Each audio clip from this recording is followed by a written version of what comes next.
probably fewer of them consider themselves to be woke. And so, when we What does talk that about mean to traditional red, you? Would you mind defining woke? Because it's come up a couple times, and I just want to make sure we're on the same page. so I mean, woke is sort of the idea that um, Woke is the opposite of sleep. All right, now go to sleep. I this is going to be one of those moments that goes viral. I mean, woke is something that's very hard to define, and we've spent an entire chapter defining it. We spent an entire chapter defining it, but I wrote this book and I couldn't even tell you what that chapter said. It's a wonderful day in the homiehood, a wonderful day for a homie. Won't you be my homie to Taro? Progressives are waging a battle on the American family and indoctrinating youth in politics, education, medicine, mental health, and even entertainment. The authors say that this is no longer a healthy or happy environment for these children. Co-author of Stolen Youth, Bethany Mendel, joins us now to discuss. Welcome, Bethany. Hi, thank you for having me. Okay, so that black woman obviously is Briahna Joy Gray. So help us understand. And she's the person who it represents the left on this show. However, a lot of lefties have questioned her intentions after stepping away from being Bernie Sanders' press secretary. Stan, what do you see as what's going on with the left or progressives' attack on youth today? Yeah, absolutely. So the crux of the argument of the book is that there is sort of a woke reimagining of our society, and it's happening in a lot of different ways in a lot of different areas of our lives. And a woke reimagining of society? Geez, it's called Star Trek. All right. Yo, what's up, RJ? There's been a lot of attention, justifiably, on corporations, in media, but there hasn't been a lot of focus, if any, on sort of the youngest generation. And so Carol and I wanted to talk a lot about, how this sort of interferes with childhood as it's happening in America right now. There's a lot of chatter about what's happening on college campuses, but not enough about children. So, yes, I'm pretty sure they're trying to stop Milo Yiannopoulos from doing public engagements at daycares. So this is outrageous. Milo Yiannopoulos needs to be at daycare. a lot of people right now are paying special attention to this supposed mental health crisis among young people, especially teenage girls, self-report, a lot of misery, frankly. I'm seeing people blame teenage girls self-report a lot of misery.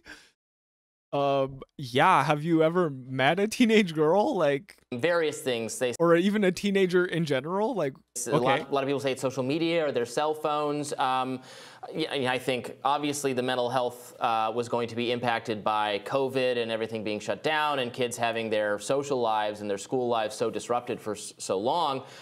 Does your book talk about the sadness?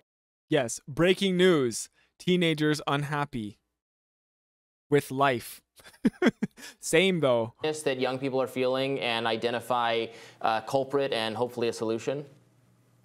It does. So, I mean, there isn't an easy answer. And I think that the reason why, especially young girls, are feeling as distraught as they are is multifaceted. And a lot of what you hit is behind their sort of ever-growing misery. But there's another sort of aspect that I think hasn't been talked about enough, and something that we hit on a lot in our book.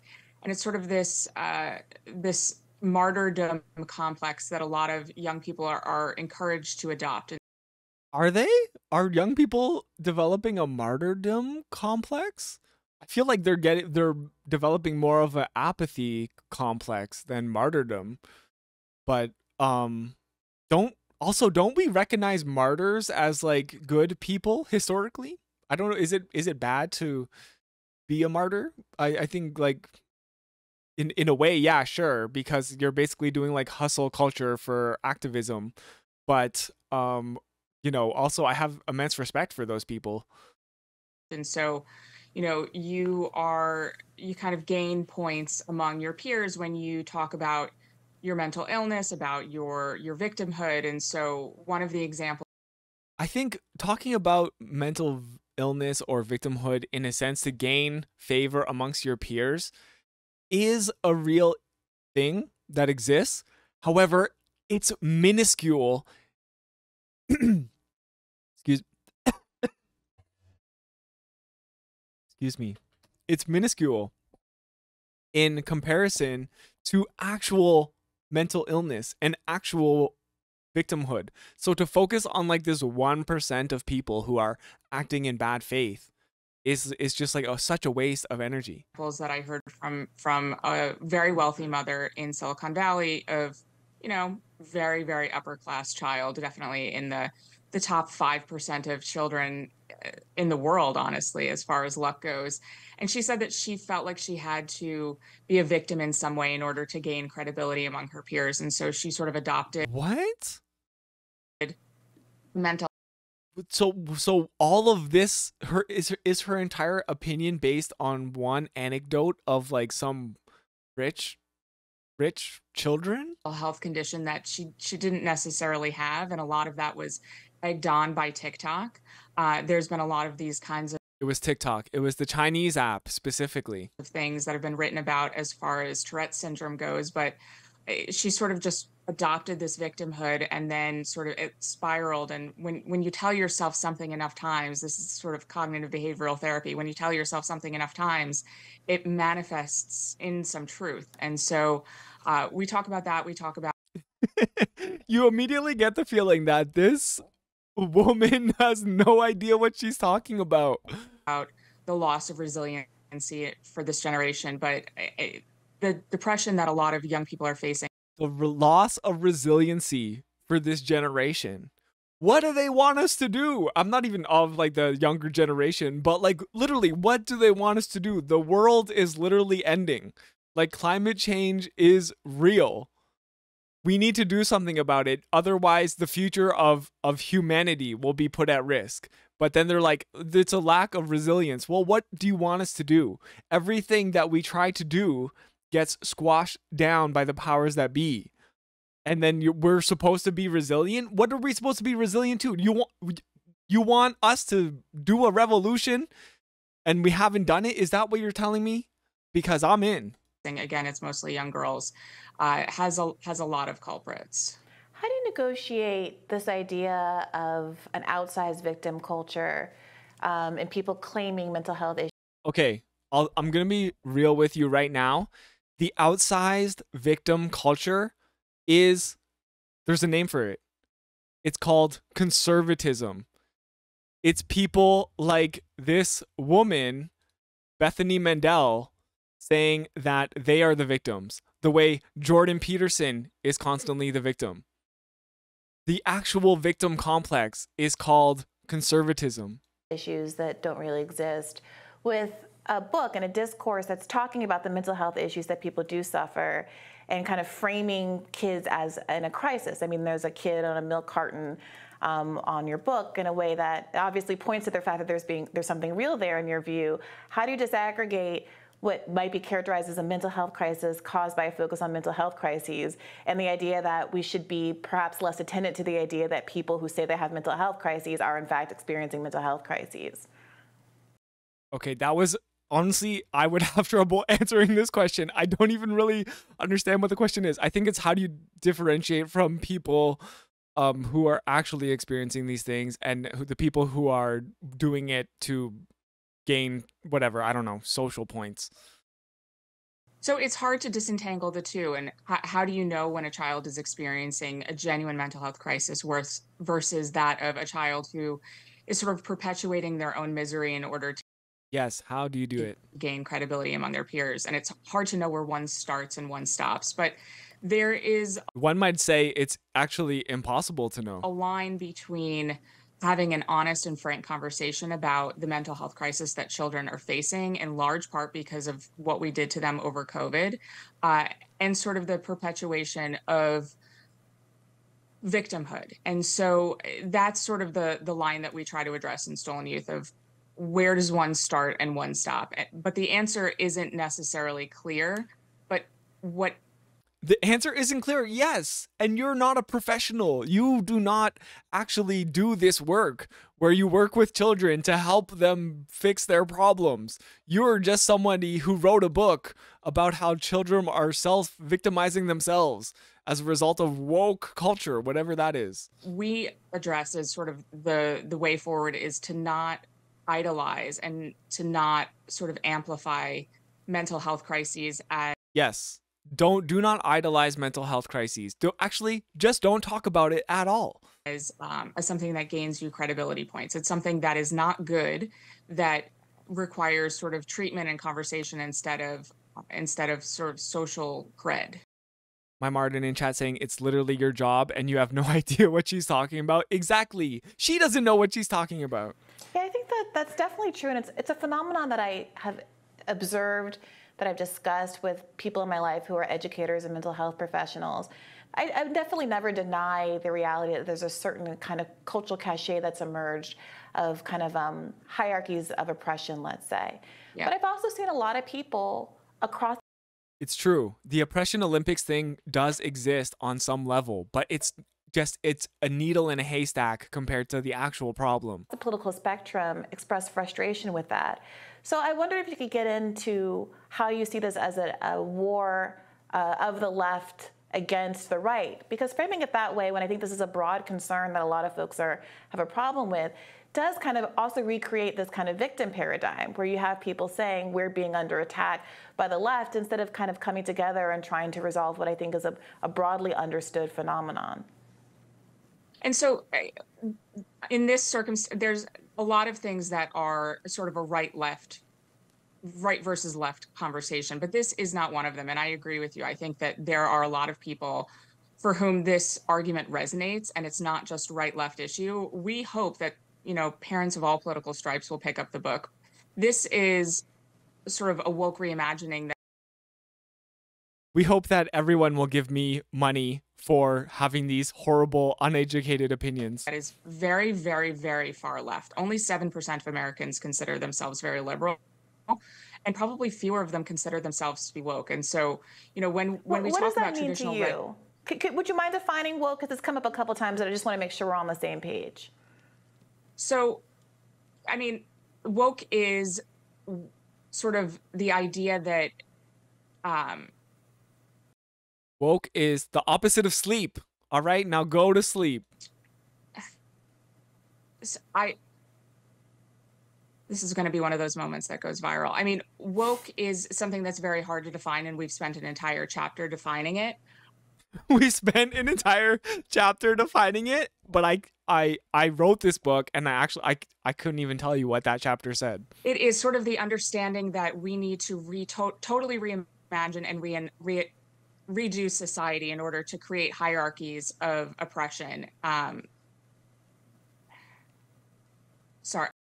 What if I told you those hierarchies already existed and they didn't actually have to do with your oppression? It's hard to explain in a 15-second soundbite. Yeah, look, your time. I mean, it's one of those things that. Okay, so this is why I hate this show, because Briahna Joy Gray right there was like, take your time, bitch. Take your time. We got nothing but time because this is gonna go viral and we want you to put your feet to the fire. And then the conservative person on the right over here, obviously on the right, is like gonna bail her out, I'm assuming. I mean, everybody is weighing in vain against wokeness. We do some of it on this show as well. It's definitely something, you know what it is when you see it, but... Is it wrong? You know what it is when you see it. This is ridiculous. Yeah. It is. Will you define wokeness then? I would say it's the tendency to punish people formally or often informally for expressing ideas using language specifically that is very new, that no one would have objected to like 5 seconds ago. So it's easier to come up with examples like, punishing people for using the wrong pronouns or identifying structures of that kind. I would say it's this. He's basically just bailing her out. Like, he's trying so hard to bail her out, and he's not even doing a good job. Also, if you like being punished for using the wrong pronouns, then, there's probably a club that you can join for that. And system a lot of of doing forced actual conformity sanctions. as well. Let's take that example. Forced conformity. Okay, so actually the concept that they're referring to here a bit is called like woke scolds. Like we do have those people, and unfortunately they do exist, right? And there are people who would even be upset with us, people who I would call myself woke, sure, why not, right? But people would even try to police my behavior when I do the slightest thing wrong. And those people do exist, and they are problematic, and they're a very small population of people who consider themselves on the left, right? And people like this, people, the anti-woke people, they love these people because they can use those very small examples to as examples of wokeness in order for themselves to gain political clout and themselves appear as though that they are the victims, right? Well, Bethany, you're talking about small children. So is the argument in your book that a 5-year-old is coming home from school not using someone's pronouns and getting castigated by their teachers or family for not being sufficiently woke, or is there some other kind of phenomenon that you're pointing to more specifically that's affecting young kids in your book? So with the example of a 5-year-old, one example that one of my friends just posited on Twitter, her 5-year-old came home and said, "I like girls." And so Oh my God. Call the police. Call the woke police. that means different things to different people. For an adult and sort of What do you think that means for a 5-year-old? I like girls. That could just mean anything. Could mean she just likes one of the girls in her class, like even just as a friend. I think the adults, if you're an adult and you're the one who sexualizes a statement like that from a child, that creeps me out. the adults were sort of telling that child and what they understood they were sort of framing for that child was that it's okay to be gay or straight, and more of a sexuality question. Whereas for children, it's more, I like girls and I like boys. And the way that Yeah, is what? Oh, like they probably weren't talking like in a sexual way. They're 5 years old. this is sort of targeting children it comes up a lot in children's literature and children's movies. And so there's a lot of sort of hypersexualization of the content that's being fed to children that isn't now. So wokeness is hypersexualization. Yes, good old American culture before wokeness. It had nothing to do with hypersexualizing people, not women, especially. Just there was just good old American, conservative values. Necessarily age appropriate. And I would argue probably 95% of parents would argue that they don't want their children at a drag queen story hour or reading a book Then don't bring them. about sort of one book was How Mamas Love Their Babies, and it was about how sex workers are wonderful parents and sort of tries to foster acceptance for all She's grasping at straws here. She doesn't even know what she's trying to say. different, jobs or professions. But Imagine reading your child a book about mamas loving their children. for children, that's not an appropriate message to hear, that there are women who are dancing for money and that's how they that's how they support their families. And so this is sort of the forced conformity that a lot of We're like, the way the economy is going, we're all going to have OnlyFans accounts in the future anyways. Like, people on the left, sort of on the woke side, are sort of forcing on parents and children to say this is acceptable content, and if you do not think that this is acceptable content, you are therefore a bigot. yeah, she doesn't have kids.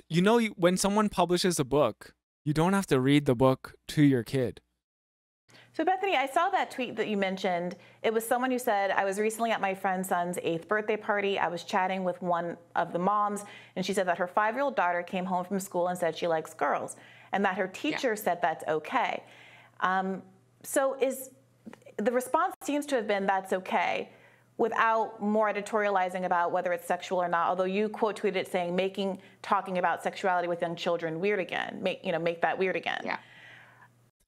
What? Make talking to children sexually awkward again. Okay. Without Yes. more, it does seem like that's just oh, that's fine, and let it go, and we'll see if she grows up and is actually lesbian, or she just likes hanging out with her friend Crystal. So what would you prefer a parent do? What do we think is the appropriate course of action there to tell a kid it's not okay to like girls? No, so the rest of that tweet said, this is the mother was complaining that this is kind of constant messaging that's happening at the school. And this is something that a lot of parents are feeling very frustrated about, that it feels like a death from Yes. It's not until like the moment you stop being sexually awkward is the moment you die. a thousand cuts. It's just constant, constant messaging about sexuality. There are children for whom they have two moms and two dads, single parent households led by mothers, single parent households led by fathers. That is an appropriate conversation to have with a child, that adults have different sexuality and all of that is okay. And it is okay because it happens. This is life. But there's a difference, and this is the line that we were trying to draw between having adults have conversation about their own sexuality and assigning a sexuality for a child. And this is where we draw the line, where we say, don't sexualize children. Assigning, I don't think it's woke to assign sexuality to your children. In fact, I would say that's what conservatism does. That's what this woman wants. That's what Bethany wants, is to assign children their sexuality, their gender, right? I think a woke person would say, you are a sexual being, you have a gender, and you would be free as you grow up to define that sexuality and your gender as you so choose. So she's making it seem like wokeness is something that's taking autonomy away from the child. But actually wokeness, in so much as it's a real thing, would be something that would empower an individual and give a child more autonomy over their identity. Bethany, are you Because frozen? they do not yet have a sexual identity. Yeah, just in this example, it doesn't seem. Who, like, conservatives are the ones who impose identity on children. From that person's tweet thread, it doesn't seem like there was especially more, and I think that that's part of the concern. I would agree that there's a lot of mess. Yeah, hi DNA Ray. Your older sister taught you about making babies at 9. You can't stop the combos. Exactly. If they're not getting your information from someone they trust, like their parents or their teachers, they're getting that information from somewhere. So you might as well give it to them in a way that helps them understand what it actually is. Why would you confuse them as children? You think confusing them as children is going to help them grow into better adults? Messaging in school that I, as a leftist, don't agree with, that I find to be quite conservative. But I think yes, in an age-appropriate way, because you as an adult understand what is age-appropriate for your own children, right? However, your older sister or brother or a friend, at school, they don't really know what's age-appropriate because they're children. I think there's an interesting question to be had about what role it is for parents in their home to offer correctives, and whether or not we're actually advocating in school for people to be told, no, it actually isn't okay when these kinds of issues arise, because to your point, some people, the world is what it is, and people are gay, and people do have gay parents in schools, and people do have single parents in schools, and all those kinds of things. But I really appreciate your generosity in talking about this tough subject with us today. Thank you so much. This woman, she's like, oh fuck, I'm so fucked. I'm gonna go viral for all the wrong reasons. And she did. Okay, we got even more on this lady. So Bethany S. Mandel. I learned this from the Surfs TV, great Canadian streamer. You should follow them. So they said, go check out Ken Klippenstein's feed. Some people did, and the tweets are bizarre, to say the least. So let's just go through some of them. Smelly homeless lady just got on the train and sat near me. I take it back, New Jersey. We're good. So not only does she hate woke people, it turns out she also hates homeless folks, and also people in New Jersey. Self-professed homeless kid begging for change on sidewalk. Maybe he's having a hard time finding a job with that giant tattoo on his face.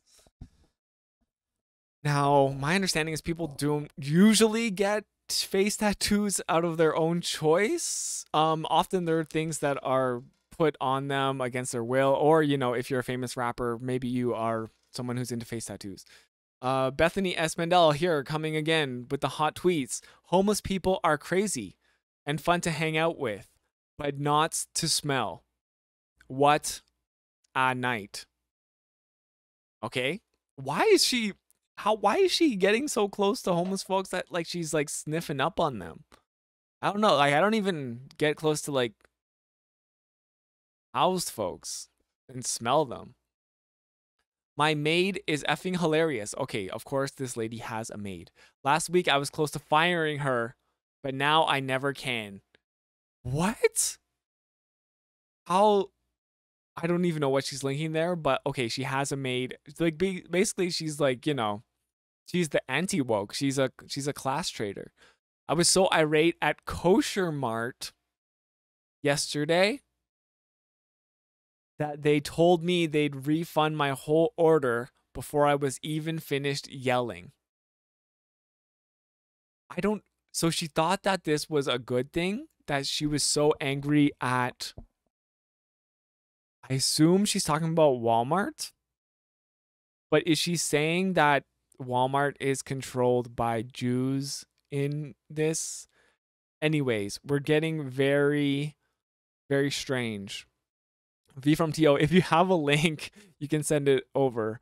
I'm so grateful to my mom's most important life lesson. Don't accept unsatisfactory answers from customer service representatives.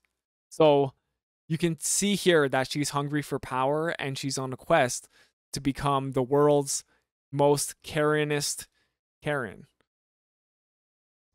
You may want to retrain your Indian service center employees on customer service, because damn, even the supervisor was ridiculous.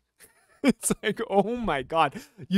I feel bad. I think, okay, we need to send aid. Cancel all your aid to the victims of the earthquake in Turkey and Syria. We need to send aid right now to India and people working in service centers, because they have to deal with ladies like Bethany S. Mandel.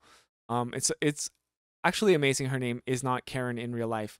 Still no word from Petco about their unsafe #chinchilla practices. This one is just ridiculous. Really don't give a damn about animal safety or customers, it seems. It's the #chinchilla. I love how she's like, we're going to get the world's foremost chinchilla justice warriors on this by using this hashtag. Because everyone's following this #chinchilla. The driver on the 8:30 route from New York City to DC is incredibly rude. I've never been treated this badly by someone in customer service. Why? You have to think, if everyone who works in customer service, like around the entire world, whether they're in New Jersey, New York City, DC, India, and they all hate you, and eventually you have to think, am I the problem? AT&T needs to learn customer service. I can't tell you how many times I've heard, I can't override that, from reps in the past 6 months. Then why do you still keep calling? Why don't you just change your service to another carrier or something? Like, geez. Do Instacart shoppers try to make your shop more expensive because they know their tip is a % of your bill? I've noticed that they get the biggest cut of salmon. Okay. Just do your own shopping or get your maid to do your shopping or something. Jesus. Like, yeah, if you're using a service like Instacart, yes, the people doing the job are going to try to make more money doing the labor that you yourself are unwilling to do. Shocking, I know. I've noticed, oh yeah, biggest cut of salmon. They replace 10 apples with 3 5-pound bags, etc. The alternatives always seem to cost more. Okay. If you're a delivery person and your only job is to get me to sign the receipt and you don't bring a pen, your tip is lower. Sorry. Jeez, she's literally just home all day. This lady, she's home all day because she needs to, make sure her maid is doing her job right, and making sure that the Instacart person delivers her groceries, and that the delivery person is, not tampering with her packages. So absolutely wild. So yes, the chinchilla one. There was another one down here. Okay, yes. I watched my mom die. I took her off life support before we knew if she would survive, because I had the choice to do it. She Karened her own mom.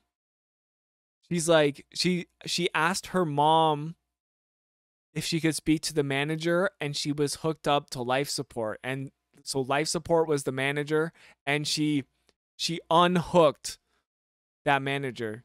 I'm surprised there's not a tweet here that is just like, hey, this life support machine was the worst customer service I ever received. And so I unplugged it. She killed her own mother. That is the most Karenist Karen on the world, Bethany S. Mendel. As much as I hate Rising, I think in this case they've provided a great service to us.